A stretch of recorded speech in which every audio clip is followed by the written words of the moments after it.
আর এই মুহূর্তে সবথেকে বড় যে খবরে নজর রাখবো, ছত্তিশগড়ে বড় এনকাউন্টার। অন্ধ্রের আল্লুরি সীতারাম এলাকায় এনকাউন্টার চলছে, মাওবাদী খতম হওয়ার খবর পাওয়া গিয়েছে। তবে এই মুহূর্তে যে বড় খবর, ছত্তিশগড়ে এনকাউন্টারে নিহত মাওবাদী নেতা হিডমা, এমনটাই জানা গিয়েছে। এবং তিনি ছত্তিশগড়ে এনকাউন্টারে নিহত হন মাওবাদী নেতা হিডমা, তার নিহত হওয়ার খবর ইতিমধ্যেই সামনে আসছে। এবং আপনাদের জানিয়ে রাখবো, মাওবাদী নেতা হিডমা নিহত হওয়ার খবর সামনে আসছে। এবং এখনো পর্যন্ত যে এনকাউন্টার চলছিল সকাল থেকে, অন্ধ্রপ্রদেশ ছত্তিশগড়ের এনকাউন্টার, অন্ধ্রের যেখানে এনকাউন্টারে ঘটনা ঘটছিল সকাল থেকে, যেখানে মাওবাদীদের কোণঠাসা করার কাজ চলছিল, এবং গত কয়েকদিন ধরে যে লাগাতার এনকাউন্টার চলছে, বিভিন্ন জায়গায় তল্লাশি অভিযান চলছে। এবং এই মুহূর্তে যে বড় খবর, সরকারিভাবে তার দেহ শনাক্তকরণের প্রক্রিয়া চলছে, এমনটাই সূত্র মারফত জানা যাচ্ছে। এবং মাওবাদী নেতা হিডমা নিহত হওয়ার খবর ইতিমধ্যেই পাওয়া যাচ্ছে। মাওবাদী নেতা হিডমা নিহত হওয়ার খবর ইতিমধ্যেই পাওয়া গিয়েছে এবং তার দেহ সরকারিভাবে শনাক্তকরণের কাজ ইতিমধ্যেই শুরু হয়ে গিয়েছে। মাওবাদী নেতা হিডমা, গুলির লড়াই খতম, ভয়ঙ্কর মাওবাদী নেতা হিডমা। আমাদের ডেপুটি এডিটর মৌপিয়া নন্দী রয়েছেন ফোন লাইনে। মৌপিয়াদি, এনকাউন্টারে নিহত মাওবাদী নেতা হিডমা, এই মুহূর্তে সব থেকে বড় খবর, কি আপডেট রয়েছে?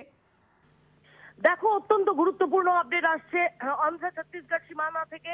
এবং যে তথ্য আমরা সকালেও দিয়েছিলাম যে ছত্তিশগড় অন্ধ্র সীমানাবর্তী যে অন্ধ্রের যে জায়গা, যে আল্লুরি সীতারাম এলাকা, সেখানের গভীর জঙ্গলে ব্যাপক এনকাউন্টার চলছিল। সেই এনকাউন্টারে বড়সড় আপডেট পাওয়া যাচ্ছে।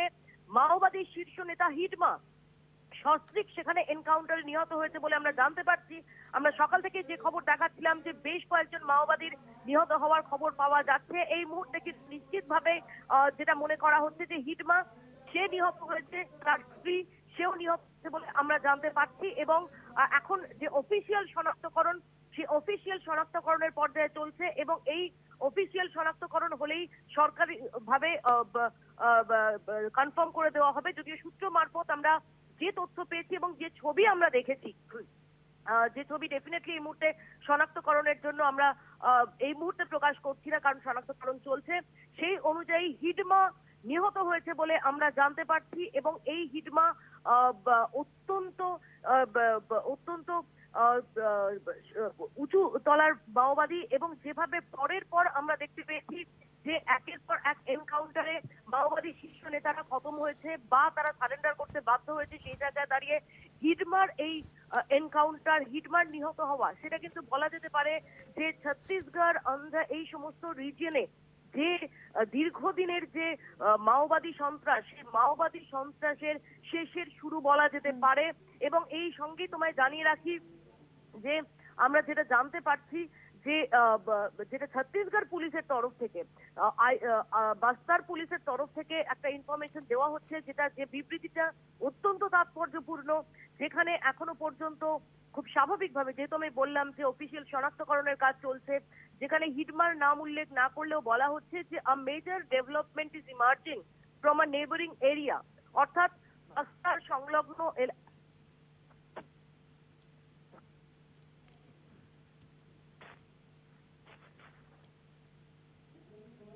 মৌপিয়াদি, শোনা যাচ্ছে? সম্ভবত যোগাযোগ বিচ্ছিন্ন হচ্ছে। আপনাদের জানাবো, এনকাউন্টারে নিহত মাওবাদী নেতা এবং মাওবাদী মুক্ত ভারতের লক্ষ্যে বড় সাফল্য।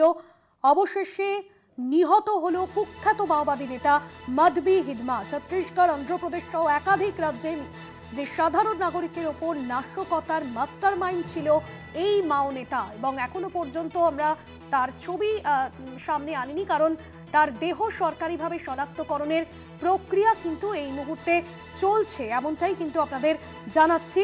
আমরা আবারও যোগাযোগ করতে পেরেছি আমাদের ডেপুটি এডিটর মৌপিয়া নন্দীর সঙ্গে। মৌপিয়াদি, তুমি যেমনটা জানাচ্ছিলে এবং আমরা গত সপ্তাহে দেখেছিলাম, ডেপুটি সিএম তিনি হিডমার মায়ের সঙ্গে দেখা করে তাকে আত্মসমর্পণের জন্য বলেছিলেন যে তার ছেলে যেন আত্মসমর্পণ করে, আর তারপরেই আজকে এই ঘটনা।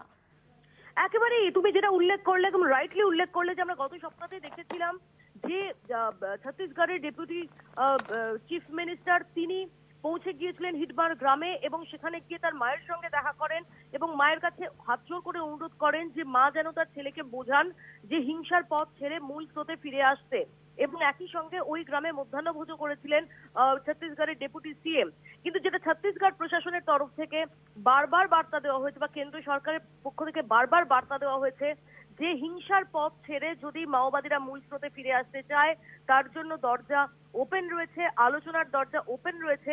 কিন্তু মাওবাদীদের তরফ থেকে বারবার যে শর্ত দেওয়া হচ্ছিল যে এই অভিযান, মাওবাদী বিরোধী যে অভিযান চলছে, যে লাগাতার অভিযান চলছে, সেই অভিযান বন্ধ রেখে আলোচনার সূত্রপাত করতে। এবার কিন্তু প্রশাসন কোনোভাবেই তাতে কর্ণপাত করেনি, কারণ অতীতে একাধিক ক্ষেত্রে দেখা গেছে যে এই অজুহাতে মাওবাদীরা তারা যখনই কোণঠাসা তখন এই অজুহাতকে সামনে রেখে, অর্থাৎ তোমরা আমাদের বিরুদ্ধে অভিযান বন্ধ করো, আমরা তারপর তোমাদের সঙ্গে আলোচনায় আসবো, সেই আলোচনা একদিকে ভেস্তেছে। অন্যদিকে যেটা দেখা গেছে যে সেই সুযোগকে কাজে লাগিয়ে মাওবাদীরা তারা আবার নিজেদের যে জমি সেটাকে প্রশস্ত করে নিয়েছে, আবার নিজেদের যে অর্গানাইজেশন সেটাকে স্ট্রং করে নিয়েছে।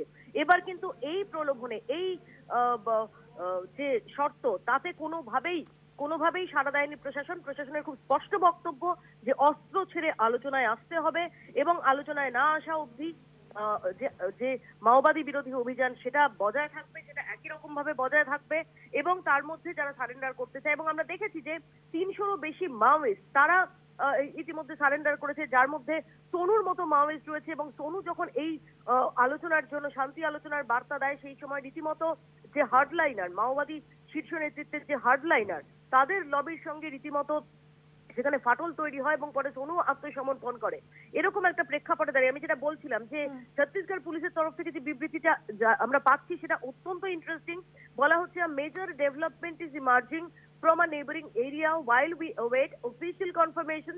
Early indications point towards a historic milestone in India's fight against left-wing extremism. অর্থাৎ মাওবাদী যে এক্সট্রিমিজম সেটাকে দমনের ক্ষেত্রে একটা ঐতিহাসিক মাইল ফলকের ইন্ডিকেশন পাওয়া যাচ্ছে প্রাথমিকভাবে। এটা ছত্তিশগড় পুলিশের তরফ থেকে আসছে। বাস্তারের আইজি পি সুন্দররাজ তার বিবৃতি, তার অফিসিয়াল বিবৃতি।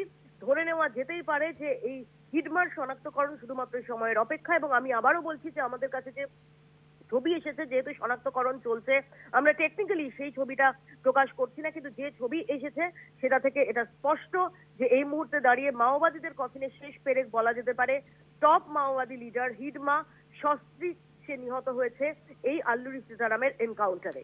একদম অপিয়াদি, এবং সেক্ষেত্রে সোকমা অঞ্চলের একাধিক নেতা তার হাতে তৈরি হয়েছে। সেক্ষেত্রে তুমি কি মনে করছো আজকের যে ঘটনা, সেই ঘটনার পর মাও আন্দোলনের কোমর তো একেবারে ভেঙে গেল?